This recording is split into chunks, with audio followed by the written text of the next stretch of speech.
Hello, everyone, and welcome back to the Boogie Board Tiki Bar. Today, I am delighted to be joined by Brandy Marrone, who is the SVP of Sales Operations at Intensify. She is in San Diego, California. Brandy, I love the Christmas tree in the background. How are you? I am fantastic. So excited that it's December and excited to do this. Now, you're from San Diego, correct? Actually, from East Coast Canada, but I've been in San Diego since I was in high school. So I'm pretty much a Southern Californian. Okay, well, let's go back to East Coast Canada because I now do remember that from our lunch conversation. So, holiday season, snow on the ground, typical winter there. Yes. I mean, Toronto, Montreal, lot just, the Great White North. So tons of snow. I am happy to be in 78 degrees now over the holidays. Is it difficult to find the holiday spirit in the lack of cold and snow, or is it all good? Everything's just better when it's in San Diego. I would say you're spot on. It is so difficult to find the holiday spirit, hence my tree and the decoration and trying to bring as much of it as I can to San Diego.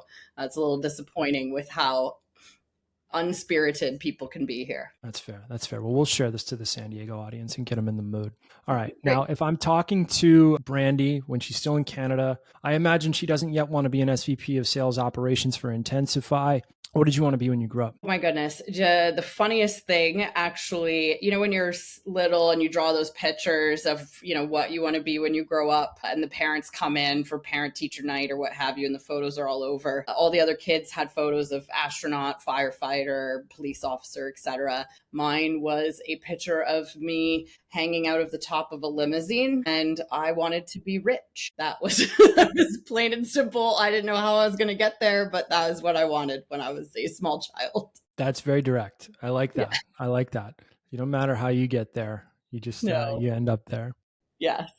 So this is a very specific thing. You must have actually drawn this picture, and Yeah. that was the case. Oh yeah, I drew the picture. That was it. But I quickly found out that's not as easy as a child thinks it is, and went to school for a whole host of things: nursing, international business. I wanted to be a nurse anesthetist, you name it. Typical college kid, changing my major over and over, and landed in a double major of French and psychology, which puts you in sales operations. So before that, how did you end up in San Diego? I remember there's a story where someone in your family played professional baseball. What was the whole story? Yeah, so my father did play professional baseball for the Pittsburgh Pirates. That's how he met my mother in some small town up in Quebec, Canada.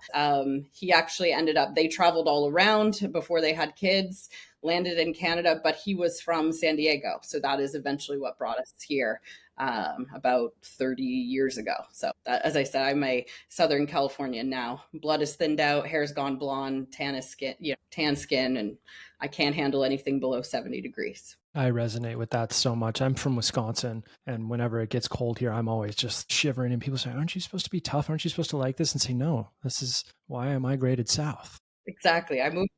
So then let's jump into it. So you manage or you major in French, and I think you said psychology, and then that takes you into the world of sales operations. How does that transition actually happen, and how do you find the world of sales operations? Honestly, it was something I fell into. I've been doing this for over 20 years. So sales operations was literally a made up title that I was given early in my career. And, lucky for me, it has evolved into one of the most sought after positions in the market, evolving into revenue operations and now, go to market operations, but same concept, same feeling. But I just, landed in it, which I'm grateful every day. So what's it like to land in it? I assume you get in and you probably have no idea what you're going to be doing. What was the biggest surprise? You do everything. So I think that was, early in my career, it was, I think that's why it's evolved into this RevOps, because even early in my career, 20 years ago, I was doing marketing operations, marketings, events, sales, CRM. I mean, this was old school Microsoft Dynamic days, working in the, I don't want to say very archaic systems. They were, sophisticated at the time, but looking back, there was so much more potential there. So trying to figure it all out, lots of spreadsheets, It's understanding. I even handled some of our partners and the channel that we worked with. So it was we don't have anybody to do all of these things. Let's bring in somebody and just give them, herd the cats, figure it all out, build the process and the strategy to align everything in the business and be that hub. And that's what it evolved into. Is there a moment in those early days where you're kind of just taking it all in, where it does click and you say, oh, like something about this I like? Maybe it's a particular skill that you have to develop. Maybe it's dealing with different internal areas of the business. What about it clicked for you? I would say it, and I know a lot of people, at least even my last team, so many of us were Virgos. I'm a Virgo. I've never, I've always had all of the major traits: OCD, perfectionist, right? Lots of things are just a part of who I am, and that fits extremely well with this line of work. Yeah. So being, attention to detail, being very stringent, follow up, organized, perfectionist is, I think a lot of the qualities that you need to have in this role. And so it just fit. And I hate to say it, I'm so OCD that it's exciting, right? Even I love solving a puzzle, fixing a problem, making it work, taking control. And that's what you have to have for this role. Yeah, I think that's well said. The part that I find that can sometimes be in conflict with that is that sellers and sales leaders maybe are not Virgos and they are your main counterpart. Did you have any challenges in understanding their perspective as you were getting used to your new role? Oh my goodness. Yes, because they are. I even say to this day that salespeople are a special breed of human. I love them dearly. And after over 20 years of working very closely, I think, that mutual respect of understanding that the goals of what we're all trying to accomplish really helps, right? Because we are clashing personalities, clashing goals. But at the end of the day, when you're just trying to make them successful and make the business successful, salespeople can get behind that. So I think that really helps me and has helped me just align and learn how they work and what they need. How did you get on the same page with them? Is this something that you did intentionally? Did it happen over time where you just realized you had the same goals? Is there a strategy that you deploy today? I think it's the strategy that I've built, is trust. I think that is the ultimate thing that you've got to do is when you go into an organization, and I still do this today, is understand why I'm there, listen and understand and learn what they need and what's going to help each individual and each team. And I think just being open in that communication is kind of relaxes everybody, right? The shoulders can come down. You know that you've got somebody on the other side working for you. I'm working for the sales team, and they know that I was even called at one organization the eye in the sky, right? I am always watching. I know what's going on. You can't get anything past me, but it works. I think that, also salespeople need structure, whether they want it or not. It really helps them in their day to day. Yeah. I tend to agree with that. Sorry, I muted myself. Yeah. I wanted to ask a bit about your time at Telium, if I could, because from looking at your LinkedIn profile, it seems like that was your first foray into sort of building a department from scratch and maybe transitioning into management. Can you tell that part of your story? Of course. I think that was about 10 years ago. And I hang my hat on that a lot because it was the utopia. If you'll ask anybody in sales ops or rev ops, we moved from an old sugar CRM system to Salesforce. So, if you ask anybody, they would rather start from scratch than inheriting a system that has been built and merged and, just kind of hodgepodge together over the years. So I would say that was probably the ultimate of being able to build that system from scratch, build it the way that I knew the organization needed it. But it was also, I didn't even realize what I was doing at that company, but building out a RevOps department. So I, under my umbrella,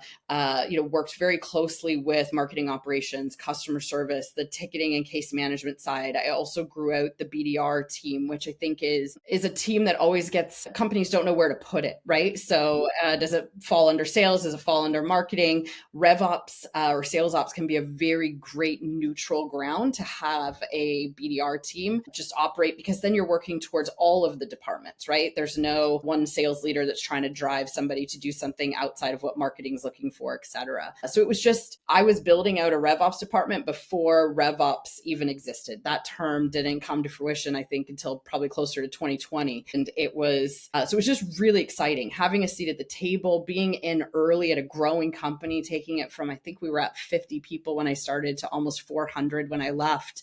I had an organization of probably 65 under me globally. It was an outstanding time to be at that company. And so early in my career, I think it just gave me the confidence that I needed going forward. Yeah. And I'm curious if anything surprised you about moving into a leadership position, because you're really young at this point, early in your career, growing company, and all of a sudden you're in charge of other people. Any surprises along that road? I laugh. I won't go into specifics because growing tech company in the heyday, I'm sure anybody listening, watching can know some of the trials and tribulations I had to put up with. But part of the reason that I ended up leaving was that I felt I had moved into more of what I called like a momager role. I was mom and manager to lots of, at the time, millennials. And it was every day, or at least every week, I was in HR, right? There was just lots going on, not really working and getting the job done, but managing people. And I was looking to go back to work. And so I think that was a surprise early in my career of just what management took for somebody, right? And I even to this day, I was on a call with our president of my current company talking about promoting somebody into a manager role. And I said, has anybody asked him if that's what he wants to do? Does he understand what comes with moving into management? Because I think a lot of people are early in their career don't get it. That it's not as fun, and there's a whole host of new meetings that you didn't have to participate in that now are a daily occurrence. How did you go about getting better at it? Obviously, your career arc, you've kind of exploded in the management role and gone up through the ranks again really quickly. And so clearly you're doing something right. How did you get better at it? Honestly, I invest in myself. So I work with executive coaches. I have one who is my positive psychology coach, so almost a life coach, but for business. And then another one who I work with specific on communication, personalities, understanding how to work with different people. I am always learning. And I purposely mentioned millennials because now the new generation of Gen Z is totally different than what the millennial generation needed as motivation and drive. So trying to figure out what people need to be successful in their career to motivate them. I think that being a leader is a very important job, and people don't understand how critical it is to their employees' growth and career and what they can do. And to me, I want to make sure that everybody under me is, set up to be successful, set up in their career, even when they leave, that they can look back and see that they got something from their time working for me. So I just invest and make sure that I'm constantly learning. Did you have any trepidation about seeking and finding the right executive coach? I think some people want to do it, but maybe don't know where to start, or maybe think it's weird, to get someone from the outside to advocate for you and to kind of grow your career outside of the traditional corporate role. What was that process like for you? Honestly, I went out to my network. I think my network is really important to me and the people that I've met and grown with over the years. So so I did get referrals, right? I also personally look for people who have made coaches as their career, not somebody who has decided to become a coach. And this is in no way negative around anybody that's trying to do that. But I think that a lot of times there are people that, go to school, learn on how to be a coach and how to really focus on motivating and really honing in on what executives need. And those were the people that I was looking for. And so that's how I found mine. So that makes a ton of sense. Now, you mentioned kind of the explosion of the tech days, and then there's this lull, and then there's whatever we're in now. Throughout all this, there's this constant underlying technical innovation happening for RevOps, SalesOps focused tools. I'm curious how someone like you manages to keep your head down, get the job done, while also keeping your eyes up, understanding what's out there from a tooling standpoint, experimenting with new technology. How do you navigate that dance? It's difficult, right? Because I also feel, I've got a lot of BDRs and salespeople working with me, for me. And so just for karma reasons, I try to take sales calls, LinkedIn messages. I'm not sure, I talk to my SDRs to find out what would help them when they're doing their prospecting efforts, and use that in when sales reps and BDRs are reaching out to me. I just feel like it's the the right thing to do, it also helps understand what is the new thing, right? What should I be looking at? So I would suggest anybody out there to take those calls, read the emails, look at the LinkedIn. You just never know what is up and coming. I also follow a lot of people on LinkedIn who are constantly putting out, I think Clay, there's a couple of really great new pieces of software that are coming out. I mean, we met through a networking lunch, right? I just think that always talking and learning and meeting new people and growing that network, if you don't do that, you'll be left behind. There will be a new piece of tech that could make your job easier, could help the organization, and you just don't know about it. So I think it's while it's a lot of work, I think it's worth the time and effort to respond and engage with people. I appreciate that you do that. I do that too. I'm also on the sending side still all the time in my current role. And so it's really easy to just respond back quickly and say, hey, not interested. Here's why. It does wonders for the person that wrote that communication. Exactly. I had a guy reach out to me today from Sonar, which is a great piece of software. I've used it at multiple organizations, and I just said, hey, I'm not ready for it yet, but that doesn't mean I won't be eventually. So please, stay in touch. But I'm not don't badger me with questions today. Reach out in about 6 months. And I would say, anybody listening, that listen to the person who's telling you that information, right? If this guy keeps coming at me, I'll be turned off. But in 6 Absolutely. months, I might be ready. Absolutely. Absolutely. So what intrigued you the most about coming to Intensify? Honestly, it was the growth. So I typically get brought into organizations when they stop growing. And a lot of companies, right, think they can do it without operations, without process analysis, strategy, the tech. They grow despite themselves for a very long time, especially, in the heyday when money was flowing. I think we're all experiencing that, like, oh shoot, we've got to cut back now because we grew too fast and we can't support it. I think so. I typically over the last few years have been brought into organizations. We were growing, we were 300% of our number and now we're 50% of our number. Please help us. And that is a difficult spot to come into, especially when organizations have been growing for 10, 20 years. Now you're in a change management debacle where people use the common term of this is how we've always done it and aren't ready to change. So Intensify is different. They were young, we're new, they're still growing, taking off, a leader in the space. And so it's how can we capitalize on this momentum and keep it going and grow it while we're growing, grow it even more. And that was really exciting. Since you're in at the highest level of operations now, has there been any difficulty for you in having to release certain maybe like IC like responsibilities? You mentioned that you like getting your hands dirty in some of the spreadsheets and in some of the models, but at the same time you probably need to delegate a lot of that now. How do you deal with that? I've been lucky in the last couple of organizations I've been at where there is still room for me to put my fingers on the keyboard, and it gives me just enough to feed that need, feed that desire of, still, I've lost a lot of my Excel formula. It needs to be, it's disappointing when I go in and have to Google what, the formula that I used to know. But, I think I like to get in and help my team. I also think that my teams have respected me more because I do get my hands dirty. I can help them. I understand their pains. I get in, I work with them.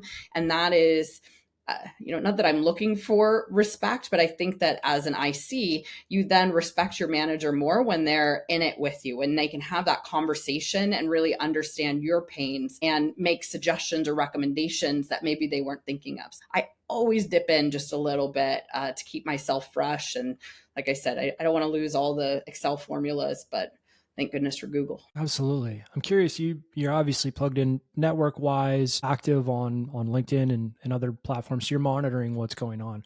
Are there any Mhm. trends that you're seeing now that make you put your head in your hands? You say, actually, I don't think that's, the right way of doing it, or maybe something that's just being talked about. And you say, no, I understand that that's what's being said, but I'm still old school on this. Man, there's a lot. It would be hard for me to pick and choose. And I don't want to call out anybody specifically, but I would say I am old school. I do call myself a dinosaur most of the time. I'm not as prominent on social media or LinkedIn or commenting or posting. It's just not who I am. So I probably am more of a voyeur, right? Where I'm watching and like listening and seeing what other people are doing and probably just commenting under my breath to myself. I would say not act, I don't need to put it out there if I disagree. But what I would say is the biggest thing that I'm saying, I don't want to talk about what people are saying that I would consider wrong. What I want to focus on more is like where the industry or the role is headed, right? I think that